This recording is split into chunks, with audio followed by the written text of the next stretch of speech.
Hello friends, I am दीपक। दोस्तों, आज का जो हमारा टॉपिक है वो है क्लास 10th के वस्तुनिष्ठ प्रश्न जो कि वास्तविक संख्याओं से लिया गया। दोस्तों, आज के इस वीडियो में हम वास्तविक संख्या से रिलेटेड बहुत सारे ऑब्जेक्टिव प्रश्नों को सॉल्व करने वाले हैं जो कि किसी भी बोर्ड एग्जाम में, चाहे वो बिहार बोर्ड हो या सीबीएसई बोर्ड हो या आईसीएसई बोर्ड हो, वो 50% रहता है, यानी कि 50% ऑब्जेक्टिव और 50% सब्जेक्टिव रहता है। दोस्तों, तो इस तरह से हमें यानी कि ऑब्जेक्टिव को पढ़ने से इनकार नहीं करना चाहिए, क्योंकि जितना वैल्यू सब्जेक्टिव के उतना वैल्यू ऑब्जेक्टिव के। दोस्तों, तो इस तरह से हम आज के इस वीडियो में हम केवल वास्तविक संख्या से रिलेटेड बहुत सारे ऑब्जेक्टिव को सॉल्व करने वाले। दोस्तों, तो आइए यहाँ पर हम इस चीज़ को देखते हैं कि कैसे इसको सॉल्व करते हैं। दोस्तों, आपको ऑब्जेक्टिव प्रश्नों को सॉल्व करने से पहले कुछ चीज़ों पर ध्यान देना चाहिए। जैसे वास्तविक संख्या से रिलेटेड, यानी कि जो चैप्टर जो क्लास 10th में दिया है वास्तविक संख्या, उससे रिलेटेड बहुत सारे परिभाषाओं, यानी कुछ शब्दों और कुछ नियमों को याद करना होगा, तब जाकर आप इस सवाल को सॉल्व कर सकते हैं। दोस्तों, यदि दोस्तों आप इस नहीं जानकारी है यानी वास्तविक संख्या के बारे में, तो हमारे YouTube चैनल 4 के स्टडी के प्लेलिस्ट पे जाके वहाँ पर वास्तविक संख्या से रिलेटेड थ्योरी पढ़ाया गया है। आप उसको एक बार जाकर देख ले, उसके बाद इसको समझेंगे तो अच्छी तरह आपको दोस्तों समझ में आ जाएगी। दोस्तों आज का इस वीडियो के मेन पर्पस है कि ऑब्जेक्टिव को समझना है, जिसमें बहुत सारे ऑब्जेक्टिव का संग्रह दिया गया है। अभी इस पर हम 7 समझा रहे हैं, फिर इसके बाद हम 8 से 14 तक लेके आएंगे, फिर 21 तक लेके आएंगे। इस तरह से 7 की श्रृंखला में हमारे यहाँ चलता रहेगा। दोस्तों, तो हमारा सबसे पहले सवाल है कि निम्नलिखित में से कौन सी सबसे छोटी प्राकृत संख्या है। दोस्तों, सबसे छोटी प्राकृत संख्या क्या है? सबसे पहले आपको प्राकृत संख्या समझना होगा कि प्राकृत संख्या होता क्या है। इसके बाद यह सवाल आप बना पाएंगे। जब तक आप प्राकृत संख्या नहीं समझिएगा कि प्राकृत संख्या क्या है, तब तक इस सवाल को नहीं बना पाएगा। दोस्तों, तो प्राकृत संख्या के परिभाषा को 6 में दिया गया है, ऐसे 10th में थोड़ा हम बता दिए हैं, जो कि हमारा थ्योरी वाला ये वीडियो उसमें। दोस्तों, तो प्राकृत संख्या वो ऐसी संख्या को कहते हैं जो 1 से प्रारंभ होती है, उसको हम प्राकृत संख्या कहते हैं। जैसे प्राकृत संख्या हो जाएगा ऐसे, देखिए, प्राकृत संख्या जो 1 से चालू होती है, 1 2 3 4 5 6। तो इसमें हमारा सवाल क्या कर रहा है? 6 डॉट डॉट डॉट अनंत तक, जितना तक चल रही है, यानी कि जो संख्या हमें 1 से प्रारंभ होती है उसको हम प्राकृत संख्या कहते हैं। 1 2 3 4 5 6 7 8 9 10 कुछ भी हो, उसको क्या बोलते हैं दोस्तों? हम प्राकृत संख्या। और आपका सवाल क्या पूछ रहा है कि निम्नलिखित में से कौन सी सबसे छोटी प्राकृत संख्या है। तो यहाँ पर आप देख रहे हैं कि सबसे छोटी प्राकृत संख्या कौन होगी? तो 1।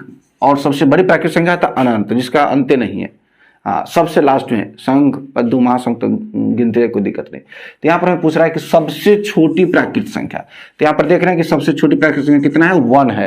तो यहाँ पर ऑप्शन ढूंढिए 1, 0 -1 नहीं, 1। यहाँ पर दोस्तों ये आपका आंसर हो गया।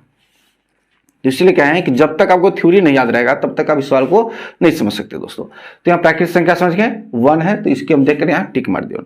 अब दोस्तों आइए हमारा दूसरा सवाल क्या कहता है। हमारा दूसरा सवाल कहता है कि 156 के अभाज्य गुणनखंडों में 2 का घातांक क्या होगा। 156 के अभाज्य गुणनखंडों में 2 का घातांक क्या होगा, हमें यह समझना है। दोस्तों, तो सबसे पहले हमें 156 के अभाज्य गुणनखंड निकालना होगा और उसमें देखना होगा कि 2 कितना बार आया है। तो उसके लिए हमको 156 का अभाज्य गुणनखंड निकालना होगा। ताकि हम सबसे पहले 156 का अभाज्य गुणनखंड निकालते हैं। अभाज्य गुणनखंड आपको निकालने आता है कि नहीं आता दोस्तों, ये तो हम नहीं जानते हैं, लेकिन अगर नहीं भी आता है तो आइए हम पहले अभाज्य गुणनखंड सीख लेते हैं। 156 का अभाज्य गुणनखंड निकालते हैं।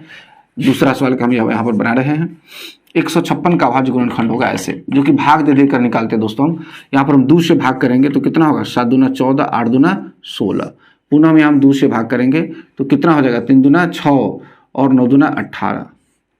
पुनः 3 से भाग करेंगे, 3 एकम 3, 3 3 9। तो दोस्तों यहाँ पर 156 का अभाज्य गुणनखंड ऐसे निकला है, जो कि 2 गुने 2, इस सब को गुना के रूप में लिख देंगे, गुने 3 गुने 13। कितना? 156 का अभाज्य गुणनखंड है, 2 को 2 आया, 1 3 और 1 13 है। दोस्तों, अब इसमें देख रहे हैं कि 2 को 2 है, तो इसको हम इस रूप में भी लिख सकते हैं, घातांक के रूप में, यानी कि 2 पर पावर 2 गुने 3 गुने 13। इस पर पावर नहीं, क्योंकि ये अकेले इसलिए 1 की पावर है। तो दोस्तों आपका सवाल अब देखिए क्या करा है। 156 के अभाज्य गुणनखंड में, तो 156 के अभाज्य गुणनखंड निकाले यहाँ है, जिसमें कहता है 2 का घातांक क्या है। तो देखिए 2 पर घात क्या है? तो 2। कितना है दोस्तों?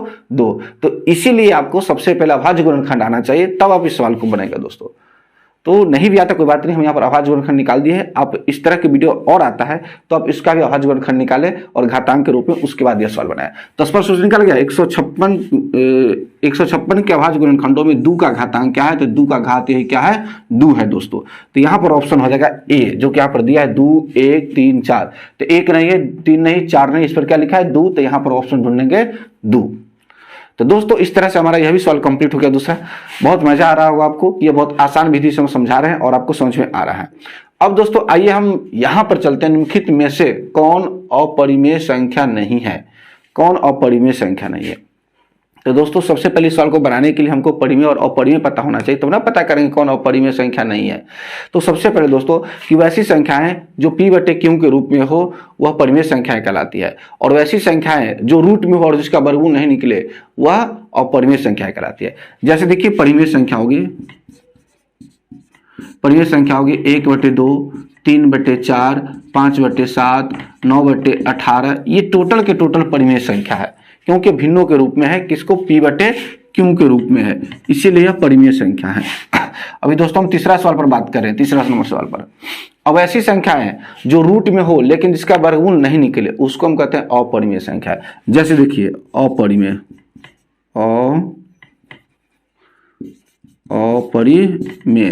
अपरिमेय रूट में हो लेकिन जिसका वर्गमूल नहीं निकले।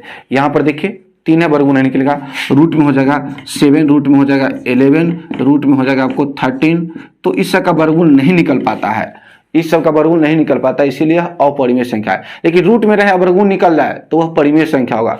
जैसे देखो यहाँ पर रूट में है 16 तो वर्गमूल निकलेगा 4, तो यह हो जाएगा परिमेय। क्या हो जाएगा?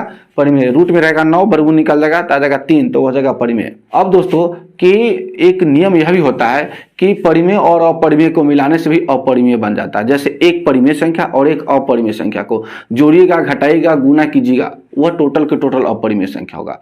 जैसे देखिए एक परिमेय संख्या लेते हैं 2, 2, 3 भी परिमेय संख्या है और उसमें हम जोड़ते हैं √3, तो यह टोटल जो होगा वह अपरिमेय संख्या होगा। क्या होगा? अपरिमेय संख्या। क्यों? क्योंकि यह परिमेय है और यह अपरिमेय है, तो परिमेय के साथ अपरिमेय जोड़ घटाओ गुना भाग कुछ भी रहेगा तो वह अपरिमेय ही हो जाएगा। जैसे देखिए यहाँ पर 2 - √3 यह भी अपरिमेय है, अपरिमेय है। देखिए 2 × √3 यह भी अपरिमेय है, 2/√3 तो यह भी अपरिमेय है दोस्तों। तो समझ गए यहाँ पर कि परिमेय संख्या और अपरिमेय संख्या के जोड़ गुना और भाग टोटल, या जोड़ घटाओ गुना भाग टोटल एक परिमेय और एक अपरिमेय है, तो यह पूरा के पूरा अपरिमेय ही हो जाएगा। तो यहाँ पर देखिए दोस्तों कहता है निम्नलिखित में से कौन अपरिमेय संख्या नहीं है। तो देखिए 2 + √3 जोड़ में है तो यह अपरिमेय होगा, लेकिन यहाँ कहता है वैसा संख्या जो अपरिमेय न हो, तो यह तो परिमेय हो गया। फिर 5 - √3 तो यह भी हो गया अपरिमेय। अब देखिए दोनों रूट में है तो भी हो जाएगा अपरिमेय, लेकिन हमको कहता है अपरिमेय यहाँ निकालना ही नहीं है, बेगर अपरिमेय निकालना है। अब डी में क्या है? अब डी में दोनों तो रूट में है, यहाँ दोनों रूट में तो कटेगा नहीं, लेकिन यहाँ दोनों रूट में तो कटेगा। तो आइए ऑप्शन डी पर चलते हैं। रूट में 12 है, बाई रूट है 13 दोस्तों यहाँ पर। तो क्या करेंगे? दोनों को सेम रूट में करेंगे तो 12/13 3 कटेगा तो आ जाएगा रूट में कितना आ जाएगा 4। और जब मैंने कहा था जब रूट में कोई संख्या रहे और उसका वर्गमूल निकल जाएंगे तो हो जाएगा परिमेय। तो यहाँ रूट में आ गया 4, इसका वर्गमूल निकल जाएगा 2, तो यह जो हो गया यह परिमेय हो गया, यानी कि यह अपरिमेय नहीं है। और यहाँ पर देखिए हमें कहता है कि अपरिमेय संख्या नहीं है, उसी को ढूंढना है दोस्तों। तो इस तरह से हमारा ऑप्शन नंबर डी बिल्कुल सही हो जाएगा दोस्तों। तो दोस्तों आपको समझ आ गया ऑप्शन नंबर डी क्यों सही हुआ है? क्योंकि अपरिमेय संख्या कहता नहीं है, जो किया है। अब दोस्तों आइए यहाँ पर अगला चौथा सवाल में कहता है कि यदि ए और बी अभाज्य संख्याएं हैं तो ए और बी का लॉसक क्या होगा? ए और बी अभाज्य संख्याएं हैं तो ए और बी का लॉसक क्या होगा? तो जानते हैं कि अभाज्य संख्याओं का लॉसन नहीं निकलता है तो क्या करते? गुना कर देते हैं। जैसे कोई भी अभाज्य संख्या है, जैसे मान लिया जाए है 2 है और 3 अभाज्य संख्या है, तो इसका लॉसन निकालना है तो दोनों का लॉसन नहीं निकलेगा तो गुना कर देंगे, 3 दूना 6। तो इसी तरह कहता है ए और बी अभाज्य संख्या है तो ए और बी का लॉसन क्या है? तो अभाज्य संख्याओं का लॉसन निकालने के लिए गुना करते हैं, इसी तरह ए और बी का लॉसन निकालने के लिए हम गुना करेंगे ए गुने बी, तो बराबर आ जाएगा ए बी। अब इसे ढूंढेंगे कि ए बी कहाँ है? ए बी है, ए अलग है, बी अलग है, ए भी साथ में यहाँ पर, तो इसीलिए ऑप्शन नंबर सी हो जाएगा सही, क्योंकि अभाज्य संख्याओं का गुणनफल निकलता है तभी लॉसन निकलेगा दोस्तों। गुणनफल निकाल के लॉसन निकालते हैं, इसीलिए ऑप्शन नंबर सी सही हो जाएगा हमारा। अब दोस्तों हमारा सवाल 5वां है कि निम्न में से कौन अभाज्य संख्याएं हैं? अभाज्य संख्याएं हैं दोस्तों, तो अभाज्य संख्याओं का वो लिखना पड़ेगा। अभाज्य संख्या वैसी संख्याओं को कहते हैं जिसका केवल 2 ही गुणनखंड हो या केवल 2 ही संख्या से भाग लग सके, उसी को अभाज्य संख्या कहते हैं। तो आइए यहाँ पर हम 15 को देखते हैं। तो 15 में 2 संख्याएं से 15 का गुणनखंड हो जाएगा 5, 3, 15, 3 हो गया, इसीलिए अभाज्य संख्या नहीं होगा। केवल 2 गुणनखंड होना चाहिए, या दूसरे शब्दों में कह सकते हैं कि केवल 2 ही संख्या से भाग लगना चाहिए। अब 23 की बात करेंगे तो 23 में 1 से भाग लगेगा और केवल 23 से भाग लगेगा दोस्तों, तो इसीलिए यह बी ऑप्शन सही है। चलिए आगे भी ऑप्शन देख रहे हैं कि है कि नहीं। 12 अभाज्य संख्या नहीं है, क्योंकि 12 में भाग लगेगा 2 से लगेगा, 3 से लगेगा, 6 से लगेगा, 4 से लगेगा, 12 से लगेगा, इसीलिए इसका 5 गो गुणनखंड है, इसीलिए 12 अभाज्य संख्या नहीं होगी। अभाज्य संख्या होने के लिए केवल 2 ही गुणनखंड होना चाहिए, नहीं तो दूसरे शब्दों में वह संख्या 2 ही संख्या से विभाजित होना चाहिए। अगला हम इसलिए यह नहीं होगा। अगला है 75, तो 75 भी अभाज्य संख्या नहीं होगा। कैसे नहीं होगा? क्योंकि 75 में 5 से और 75 से भाग लेगा प्लस 15 से भाग लेगा, यानी कि 3 ठो संख्या से इसमें भाग लग सकते हैं, इसीलिए अभाज्य संख्या नहीं होगी।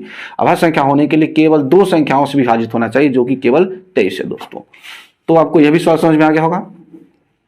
यह भी अभाज्य संख्या को परिभाषा नहीं याद रहेगा दोस्तों, तो वैसे विद्यार्थी से नहीं बन पाएगा दोस्तों। अगला है 2 लगातार संख्याओं का मौसक क्या होगा। 2 ठो लगातार संख्या, जैसे देखिए प्राकृत संख्या में लगातार संख्या है, जैसे 1 2 3 4 5 6, तो 1 और 2 का मौसक कितना होगा दोस्तों? ये दोनों में कितना से भाग लेगा? तो नहीं कुछ से तो 1 से तो जरूर भाग लेगा। इसी तरह 3 4 यह लगातार संख्या है, तो इसका मौसक कितना होगा? मौसक यानी कि दोनों में कितना से भाग लग रहेगा? 3 4 में। तो दोस्तों 3 और 4 में 21 से भाग लगेगा, नहीं कुछ है। तो निश्चित रूप से 2 लगातार संख्याओं का मौसक कितना होगा? 1। 2 लगातार संख्याओं का मौसक कितना हो जाएगा? 1 हो जाएगा दोस्तों। अब आइए दोस्तों हम 7वां सवाल पर बात करते हैं, जो कि यह थोड़ा लंबा सवाल, इसको लॉसन निकालना पड़ेगा। तो सबसे पहले इसको हम क्लीन कर ले रहे हैं, उसके बाद इस सवाल को दोस्तों बनाते हैं। दोस्तों हमारा 7वां सवाल कहता है कि 2 10 20 के लौसक और मौसक का अनुपात ज्ञात करें। 2 10 20 के लौसक और मौसक ज्ञात करना है दोस्तों। तो आइए सबसे पहले हम अभाज्य गुणनखंड निकालते हैं। तो 2 का अभाज्य गुणनखंड होगा, यानी कि 2 का जो अभाज्य गुणनखंड होगा, 2 का तो कितना हो जाएगा? 2 हो जाएगा। इसका 10 का है तो 10 का अभाज्य गुणनखंड निकालेंगे तो 2 गुने कितना हो जाएगा? यहाँ पर 5 हो जाएगा दोस्तों। इसी तरह 20 का अभाज्य गुणनखंड 2 गुने 5। अभाज्य गुणनखंड दोस्तों निकाले थे 156 के, यहाँ पर 156 का अभाज्य गुणनखंड निकाले थे दोस्तों। अब देख लीजिएगा कि 156 का अभाज्य गुणनखंड जिस तरह भाग दे देकर निकालते उसी तरह यहाँ पर हम निकाले हैं, ठीक है। तो अब कहता है इसका क्या कहता है? लौसक निकालिए अब मौसक, तभी बन पाएगा। और लौसक बट्टे मौसक कर, लौसक और मौसक का अनुपात कर देना है दोस्तों। तो आइए सबसे पहले हम देख रहे हैं कि इसका मौसक क्या होगा, यानी कि HCF क्या होगा? मौसक। तो आपको पता है दोस्तों मौसक क्या होता है? कोई भी संख्या के गुणनखंड रहे तो उसमें सबसे उभयनिष्ठ संख्या होगा, वही उसका मौसक होगा। तो दोस्तों यहाँ पर देख रहे हैं 2 2 2, यह तीनों में है तो यहाँ मौसक हो जाएगा कितना? 2। अब दोस्तों कहता है इसका लौसक कितना होगा? लौसक कितना होगा? तो लौसक में सबसे अधिक गुणनखंड वाला, तो इसमें देखिए डबल 2 है तो 2 गुने 2। अब देखिए दोनों में 1 को 5 है तो यहाँ 5 कर देंगे दोस्तों, तो कितना हो जाएगा? 2 दूना 4 4 5 20। तो दोस्तों यहाँ पर मौसक हो जाएगा 2 और लौसक हो जाएगा 20। तो इस तरह से सबसे पहले हम कोई भी संख्या के लौसक और मौसक निकालेंगे, और उसके बाद कहता है कि लौसक और मौसक का अनुपात। लौसक और मौसक का क्या कहता है? अनुपात। तो क्या करेंगे? लौसक बटे मौसक, अनुपात यही होता है। तो लौसक कितना है यहाँ पर? 20 है और मौसक कितना है? 2 है। जब काटेंगे तो कितना होगा? 2 है 2 दाएं के 20, तो 10 बटे 1, यानी कि 10 अनुपात 1 हो जाएगा दोस्तों यहाँ पर। तो यहाँ पर मौसक कितना निकल गया दोस्तों? 10 अनुपात 1, जो कि ऑप्शन नंबर यहाँ पर बी सही है दोस्तों। तो दोस्तों यहाँ पर तक अब हमको बन गया है 7 नंबर सवाल तक। अब हम फिर प्रारंभ करते हैं, सवाल 8 से प्रारंभ करेंगे दोस्तों। हेलो दोस्तों, तो अब हम पढ़ने वाले हैं प्रश्न संख्या 8। दोस्तों यहाँ पर कहता है कि यह 65 है और 117 का मौसक कहता है, जो कि 65m - 117 के रूप में है। तो m का मान ज्ञात करना है दोस्तों यहाँ पर। तो दोस्तों इस तरह के सवाल में सबसे पहले हमको 65 और 117 का मौसक ज्ञात करना होगा, और जो मौसक आएगा वो इसके बराबर में लिखकर और हमें समीकरण बनाकर n का मान ज्ञात करना होगा दोस्तों। तो आइए सबसे पहले हम 65 और 117 का मौसक ज्ञात करते हैं। सो कितना होता है दोस्तों यहाँ पर? 65 का अभाज्य गुणनखंड कितना होगा? अभाज्य गुणनखंड विधि से मौसक निकालते हैं तो 65 को हुआ 5 गुने 13, 13 × 5 = 65, और 117 को हुआ 3 गुने 13, यानी कि 3 × 9 और 13 × 9 117। तो मौसक क्या होता है? जो दोनों में उभयनिष्ठ होता है उसी को ना मौसक कहते हैं। तो यहाँ पर दोस्तों दोनों में उभयनिष्ठ है 13 है, तो इसलिए इसका HCF हो जाएगा, यानी कि HCF हो जाएगा 65 और 117 के HCF, यानी कि मौसक हो जाएगा 13 दोस्तों। कितना हो जाएगा यहाँ पर? 13। अब दोस्तों करना कुछ नहीं, यहाँ पर इस 13 को 65m - 117 के बराबर करके हमको m का मान ज्ञात कर लेना है। जब मौसक निकल गया यहाँ पर, तो यहाँ लिखते हैं डायरेक्ट कितना 65m - 117 बराबर 13, जो कि मौसक के रूप में कहता है। यह -117 इधर जाएगा तो प्लस हो जाएगा, यानी कि 13 + 117 इधर होगा 65m, यानी कि 65m बराबर दोनों को ऐड करते हैं तो 117 और 13 प्लस करेंगे तो कितना हो जाएगा 130 हो जाएगा दोस्तों यहाँ पर। अब इस m बराबर 130/65 कर देंगे, m बराबर 130/65 कर देंगे जो कि 2 मरतबे में कर देगा। यही जो दोस्तों है m का मान हमें क्या निकल गया 2, यही m बराबर हो जाएगा कितना 2, जो कि इसमें ऑप्शन नंबर कितना है, a में 1 है, b में 2 है, c में 3 है, d में 4 है, तो ऑप्शन नंबर हो जाएगा 2 हो जाएगा सही, क्योंकि यहाँ पर m का मान हमें कितना निकल गया जो कि 2 है दोस्तों। अब दोस्तों आइए यहाँ पर 9वां सवाल पढ़ते हैं कि सबसे छोटी अभाज्य संख्या, सबसे छोटी अभाज्य संख्या और छोटी भाज्य संख्या का मौसा कितना होगा। तो दोस्तों अभाज्य संख्या का परिभाषा इससे पहले प्रश्न जो बनाया उसमें हम बताए थे कि वैसी संख्या है जिसका केवल 2 गुणनखंड हो, या वैसी संख्या है जिसमें केवल 2 से भाग लग सके उसे अभाज्य संख्या कहते हैं। और वैसी संख्या है, भाज्य संख्या किसे कहते हैं, वैसी संख्या है जिसका 2 से अधिक गुणनखंड हो या 2 से अधिक संख्याओं से भाग लग सके तो उसे हम भाज्य संख्या कहते हैं। तो सबसे छोटी अभाज्य संख्या कितना होता है दोस्तों, जो कि 2 होता है, 2 होता है। सबसे छोटी अभाज्य संख्या जो होता है कितना 2 होता है। और छोटी भाज्य संख्या, छोटी भाज्य संख्या होता है वो होता है 4, कितना होता है 4। तो यहाँ पर सबसे छोटी अभाज्य संख्या और छोटी भाज्य संख्या, तो सबसे छोटी अभाज्य संख्या 2 और सबसे छोटी भाज्य संख्या है 4, क्योंकि 4 सबसे छोटा है और उसमें 2 से अधिक संख्याओं से भागा लग सकता है या 2 से अधिक संख्या है इसका गुणनखंड है, जैसे है 2 है 4 है इसका, ठीक है इसका गुणनखंड भाज्य संख्या है तो 2 4 और 1 भी है इसका, तो इसलिए यह भाज्य संख्या होगी। अब दोनों का कहता है मौसा ज्ञात करने के लिए दोस्तों, तो मौसा है तो 2 = 2 × 1 तो अब 4 है तो 2 × 2, तो दोस्तों दोनों में 2 हो गया कॉमन, यानी कि उभयनिष्ठ हो गया, तो इसका मौसा कितना हो जाएगा HCF कितना हो जाएगा जो कि हो जाएगा दोस्तों 2। तो इस तरह से यहाँ पर भी सबसे छोटी अभाज्य संख्या और छोटी भाज्य संख्या का मौसा कितना निकल गया 2 दोस्तों, जो कि ऑप्शन नंबर 20 सही है दोस्तों। दोस्तों इस तरह के सवाल को अच्छी तरह से समझ लीजिए ताकि किसी भी बोर्ड एग्जाम में आए तो आप उसे आसानी से बना सके और समझ के बना सके, एक भी नंबर नहीं कटे, क्योंकि गलत हुआ तो 1 नंबर कट जाएगा दोस्तों। अब दोस्तों हम बात करते हैं प्रश्न संख्या 10 पर।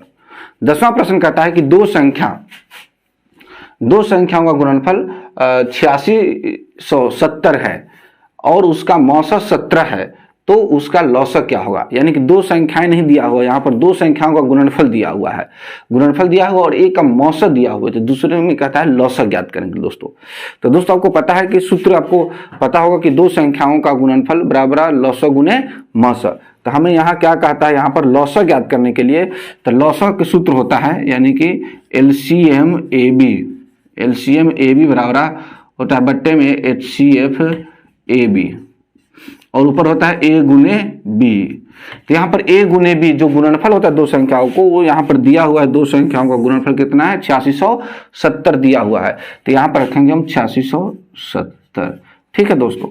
उसके बाद उसका मौसा भी दिया हुआ है कितना 17 दिया हुआ है, यहाँ पर मौसा दिया हुआ है कितना 17, यानी कि HCF दिया है 17, तो 17 से भाग कर देंगे LCM निकल जाएगा, 17 × 5 = 85 हो गया, और 1 85 86 से 85 घट गया तो 1 और 1 पर 7 17 17 से 17 एक मरतबे कट गया तो 1 यह 0, यानी कि दोस्तों आ गया 510, यानी कि LCM जो आ गया LCM AB उसका आंसर हमको आ गया 510, जो कि दोस्तों यही इस ऑप्शन में देखना है कि 510 कहाँ है, जो कि ऑप्शन नंबर डी में है दोस्तों।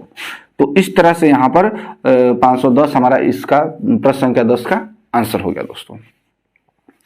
अब दोस्तों हमें बात करना है प्रश्न संख्या 11 पर। प्रश्न संख्या 11 कहता है कि 2 या 2 से अधिक अभाज्य संख्याओं का मौसा डैश है। 2 या 2 से अधिक अभाज्य संख्या है, यानी कि 2 अभाज्य लीजिए संख्या या 2 से अधिक अभाज्य संख्या लीजिए।